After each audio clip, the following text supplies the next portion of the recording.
हमें बचपन से ही बताया गया कि रावण एक क्रूर और अहंकारी राजा था, जिसने न जाने कितने ही पाप किए और अपने ही भाई को लंका से बाहर फेंक दिया। पर हमेशा जो दिखता है वह सच नहीं होता। जो आपने बचपन से देखा और सुना वह रावण नामक सिक्के का बस एक ही पहलू है। असल में रावण एक महाज्ञानी, महापंडित और महाप्रतापी राजा था, जिसे 6 शास्त्र और 4 वेदों का ज्ञान था। रावण से बड़ा शिव भक्त न कोई था, न कोई होगा। तो आज की इस वीडियो में हम जानेंगे रावण की कुछ अनसुनी अकल्पनीय बातें जो आपको वाल्मीकि रामायण में नहीं मिलेगी। जानेंगे कि रावण ब्राह्मण था या असुर, और क्या था उसके 10 सिरों का असली राज, और क्यों रावण ने राम को दिया था विजय का आशीर्वाद।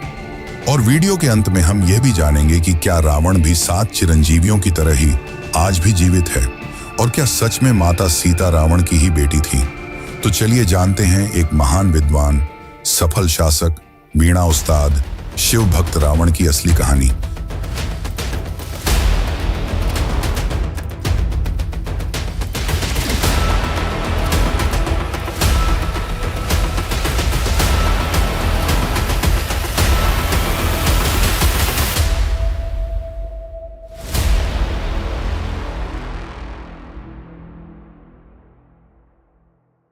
रावण अपनी शक्तियों से तीनों लोकों को जीत चुका था। उसने यम को भी हराकर काल को बंदी बना रखा था। 9 ग्रह उसके पैरों के नीचे थे। इतना ज्ञान और शक्ति होने के बावजूद रावण अहंकारी था।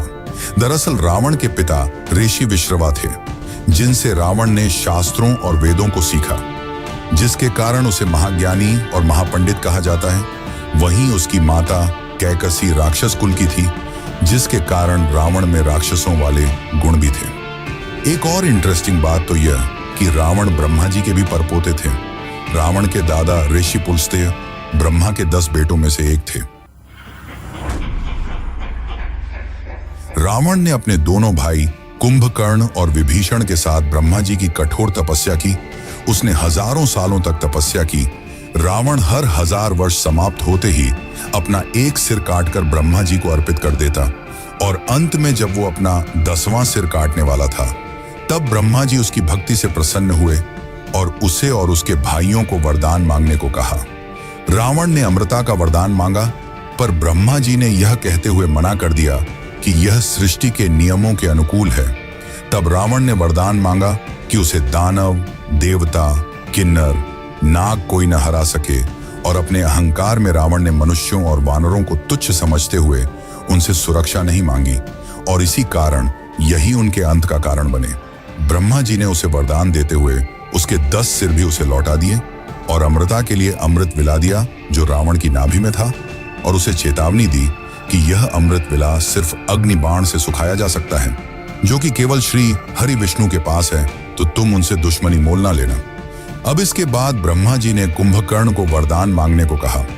कुंभकर्ण इंद्रासन यानी कि देवों का आसन मांगने वाला था, पर देवों के चाल से माता सरस्वती कुंभकर्ण की जीभ पर विराजमान हो गईं और इंद्रासन की जगह निद्रासन का वरदान मांग लिया।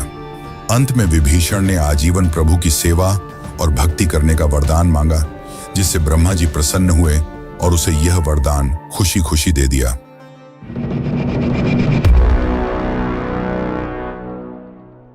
रावण शिव का बहुत बड़ा भक्त था, और एक बार शिव भक्ति में लीन रावण ने शिव को सीधे लंका ले जाने का सोचा और कैलाश पर्वत को अपनी भुजाओं से उठा लिया।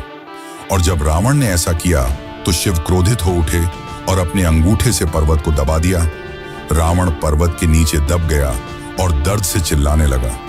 तब उसे अपनी गलती का एहसास हुआ, और उसने अपनी भक्ति दिखाते हुए अपने हजारों हाथों में से एक हाथ तोड़ा और उसकी नसों से तार बनाकर उसे बजाने लगा। यही वह समय था जब रावण ने शिव को प्रसन्न करने के लिए शिव तांडव स्तोत्र लिखा था, जिसे आज भी यह दुनिया शिव को प्रसन्न करने के लिए गाती है।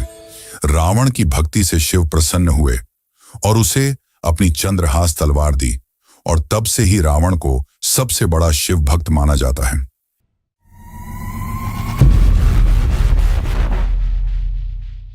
क्या रावण के सच में 10 सिर थे? इसे लेकर शास्त्रों में अलग अलग कहानियां मिलती हैं। कहा जाता है कि रावण को 6 शास्त्र और 4 वेदों का संपूर्ण ज्ञान था, जिसके कारण उसे दशानन या 10 सिरों वाला कहा जाता है।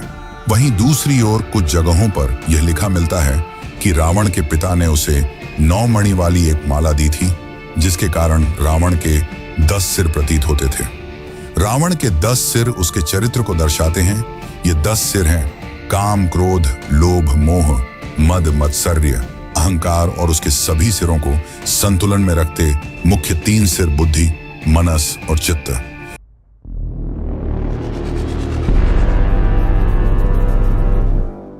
राम सेतु बनाने के लिए राम ने यज्ञ किया और यज्ञ कराने के लिए ब्राह्मण की जरूरत थी, और उस समय रावण से बड़ा ज्ञानी ब्राह्मण और कोई नहीं था।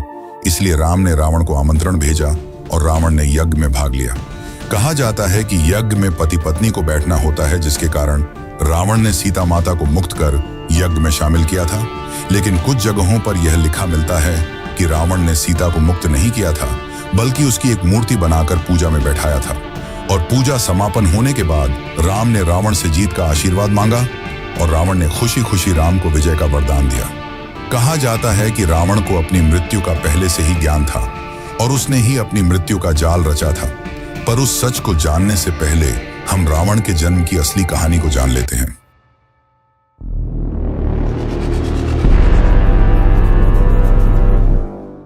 जय और विजय ये विष्णु के वैकुंठ लोक के 2 द्वारपाल थे, और जब ब्रह्मा जी के 4 पुत्र विष्णु के दर्शन के लिए पहुंचे, तब जय और विजय ने उन्हें यह कहकर रोक दिया कि यह अभी विष्णु जी के आराम का समय है, जिससे क्रोधित होकर संत कुमारों ने उन्हें श्राप दिया कि उन्हें वैकुंठ लोक का त्याग करना होगा।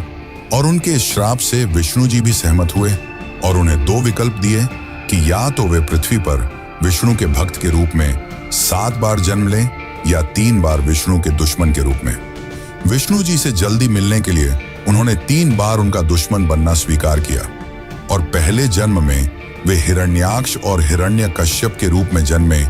हिरण्याक्ष को विष्णु के वराह अवतार ने मारा और हिरण्यकश्यप को नरसिंह अवतार ने। दूसरे जन्म में वे रावण और कुंभकर्ण के रूप में जन्मे, जिन्हें विष्णु के अवतार राम द्वारा मारा गया। तीसरे जन्म में वे शिशुपाल और दंतवक्त्र के रूप में जन्मे, जिन्हें श्री कृष्ण द्वारा मारा गया।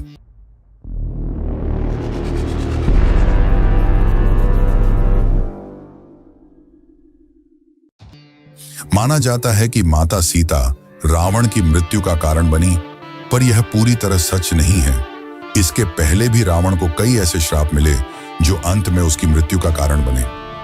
एक समय की बात है जब स्वर्ग की अप्सरा रंभा कुबेर के बेटे के पास जा रही थी, तब मार्ग में रावण ने उससे छेड़छाड़ की, जिससे क्रोधित होकर कुबेर के बेटे ने रावण को श्राप दिया कि अगर वह स्त्री की इजाजत के बिना उसे हाथ लगाएगा तो वह भस्म हो जाएगा।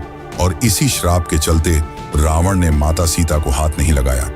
दूसरा यह कि रावण अपनी अहंकार और जीतने की चाह में कई राजा महाराजाओं को मारता गया, और जब उसने 21वें रघुवंशी राजा अनर्ण्य को मारा तो अनर्ण्य ने उसे श्राप दिया कि मेरे ही वंश के राजकुमार द्वारा तुम मारे जाओगे। और ऐसा ही हुआ। 62वें रघुवंशी वंशज राजकुमार राम द्वारा रावण को मारा गया। पर कुछ लोगों का यह मानना है कि रावण मरा नहीं, बल्कि आज भी जीवित है, और कलयुग के अंत के पश्चात वेद और शास्त्रों का ज्ञान देने फिर से आएंगे, और अभी वे लंका की किसी गुफा में हैं। तो चलिए जानते हैं इसकी असली सच्चाई।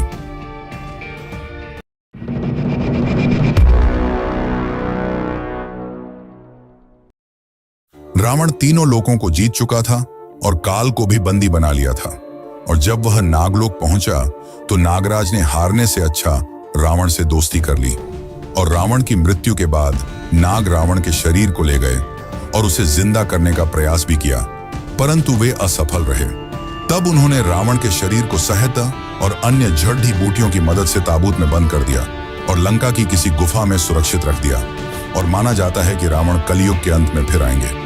आज तक कई लोगों ने इस गुफा तक पहुंचने की कोशिश की है, पर उनका मानना है कि जब वे गुफा के पास पहुंचते हैं तो मौसम बिगड़ने लगता है, पेड़ पौधे अपनी जगह बदल लेते हैं और जानवर खून खराबे पर उतारू हो जाते हैं, जिसके कारण वहां पहुंचना असंभव हो जाता है। पर इस कथा के विपरीत कुछ लोगों का यह मानना है कि रावण की मृत्यु के बाद